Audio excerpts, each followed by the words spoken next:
I really hate modern technology sometimes, especially phones. But once was a place where the newest innovation took place has now just become a race of who can make the best screen-to-bezel ratio with the highest number of cameras.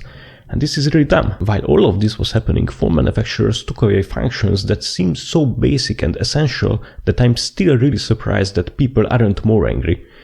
Anyway, I bought this new QWERTY phone to replace my old QWERTY phone, and since there are not a lot of options what I can choose from, I needed to buy this basically.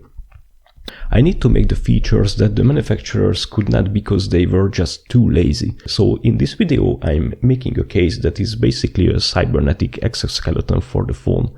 First of all, I definitely need a headphone jack. Something I also really got used to and do not understand why it went away is a notification LED. I will also add wireless charging, and since this phone is so thick anyways, I can add a full-size USB port, because you know why not. You may think that I will just throw a USB hub into the case and connect all the peripherals to that, but there are two issues with this. If I choose this, the phone will not be able to charge while we are using the hub. There are ways around this, but the USB-C standard is so complicated that there is no way that I can make that work. The other issue is that I couldn't find any low-power hub chips, so there would be a serious impact on the battery life. The other option what we have is a USB multiplexer, which is just a switch designed for USB speeds. This will mean that there will be functions that we can't use together, but at least we are not draining the battery. There is so much stupid going on in this case that I can't fit everything into a video, so if you are curious, you can find details on my GitLab, which you can find in the description. So first I designed the circuit board and ordered it from a manufacturer. Then I did the SMD assembly. The circuit board has components on both sides, but the bottom side can be reflowed. So of course I just did that, even if I don't have the right tool for the job. And after the assembly I uploaded some test code to find out that it worked, but after some more programming and testing it turned out that I screwed up multiple parts of the design. So after some time it became this jumper wire nightmare fuel. The biggest problem that I had was with the power management. You see, you couldn't make all of the features work if the case was just powered with OTG power from the phone. For example, the check connector uses the built-in ADC of the phone through the USB line. This just does not work while in OTG mode. So I included a battery in the design, but it's kind of stupid, but I had to do it. But the addressable LED that I used for the notification needs 5 volts power. At least this is what the datasheet says, but after some testing it turned out that it worked from 3 volts just as well, and this meant that I could just make the circuit a whole lot simpler. Never trust the datasheet. So after a redesign I built another prototype which this time worked properly, as you can see. Cool. And this is the point where we need to talk about the elephant in the room, which is Android itself. You see, I planned this whole project in a way where I would just send out notifications over the USB to the microcontroller. Easy, right? Well, no. It turns out that for some god knows what reason the USB port on the Android phone is so restricted that I just couldn't make it work. I only found one really dumb way to forward the USB to a local TCP port where I could communicate with it, but the program that did this just kept closing in the background. And also this whole communication through USB would mean that the phone needs to be in OTG mode like always, which makes certain things really difficult, like charging and file transfer. So what else can we do? You might think that we should be able to use BLE for this, right? Well, fuck no. You are not wrong, but I'm not going to do that. That is a whole other can of worms what I'm not going to open. So what other options do we have? Well, now comes the part where it gets really janky. You see, we only need one-way communication. We just need to send notifications. So we have multiple options. We can use the vibration motor and physically spy on it with a piezo sensor, and this does work. I tried it. But it's really slow and the piezo is really noisy. I thought we might be able to use the NFC coil to transfer data to the case, but unfortunately it is not available if the phone is locked, which would be the whole point, you know. Again, thanks Android for protecting me from myself. I mean, I really need that, but anyways. Another option is that we can use the flash with the Tesco app and Morse code the command out to a light sensor.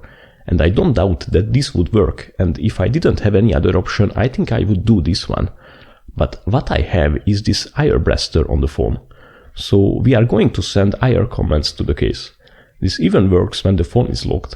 I know it's kind of a hack job, but I'm trying to make this as dumb as possible, and I'm already overcomplicated everything, so, I just want to blink a freaking LED. So after I tested that the concept works, I redid the PCB a third time, and I was ready to design a case around it, so I just did that. Again, all of the files are available in the description. The assembly is really not that difficult. We just need to glue this piece in a way that is flush with the back. Then we glue this magnet array in the back and make sure that we leave room for the wires. After this, we place the wireless receiver coil roughly in the right place. Next, we solder everything together and place the whole thing inside the case. And we use more double-sided glue. And now the self-torture can begin. We need to fit this IR receiver, which is stolen from one of these proximity switches, into the top of the case. I could have made the case taller like a millimeter or so, but I just hate myself, so I painfully sanded this diode to oblivion in order to fit it right in front of my transmitter. After I did that, I checked the receiver for damage, but it was fine, so I continued my build.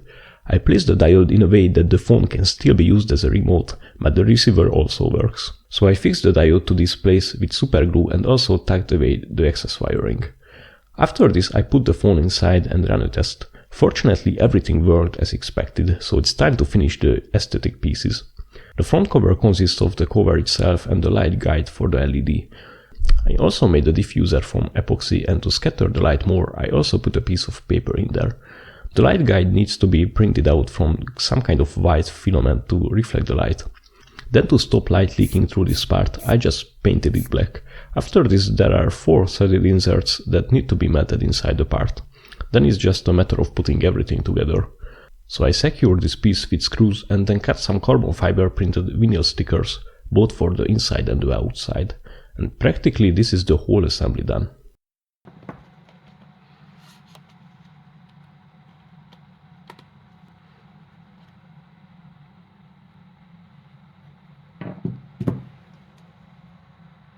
To use the LED, I need 4 apps: Termux, Termux Tasker plugin, Termux API, and Tasker itself. I use a bash script that runs in Termux through the Termux API in a Tasker task. When a notification arrives, this sends a color and a brightness value to the IR port, and if the case successfully receives it, it will start to blink 1 every 3 seconds. There are 3 notifications that can be displayed in this way at the same time. The other functions are more straightforward. If I double press the button, the LED blinks purple, which means that the case went into USB-C OTG mode. That enables me to connect whatever USB-C device to the phone and use it. For example, this keyboard, as you can see. If I press it 2 more times, it will go into USB-A OTG mode, which is indicated with an amber blink on the LED. This feature may seem dumb, but it saved me multiple times, and I'm really glad I added it even if I just did it for the memes. So a pen drive or a keyboard works just fine in this mode as well as expected. If I double press the button 1 more time, now we are gone full circle and we are in charging, file transfer and jack mode. So if I plug in an earphone, the phone will recognize it, and not just that, but it will charge at the same time. Even the button on the earphone works as expected, which can't be said for a lot of dongles. So that's it.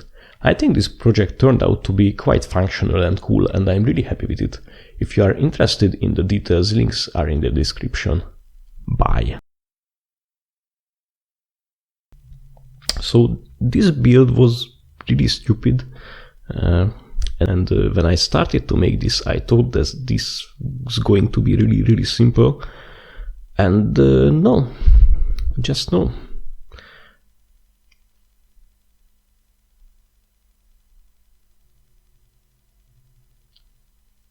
I just hate Android.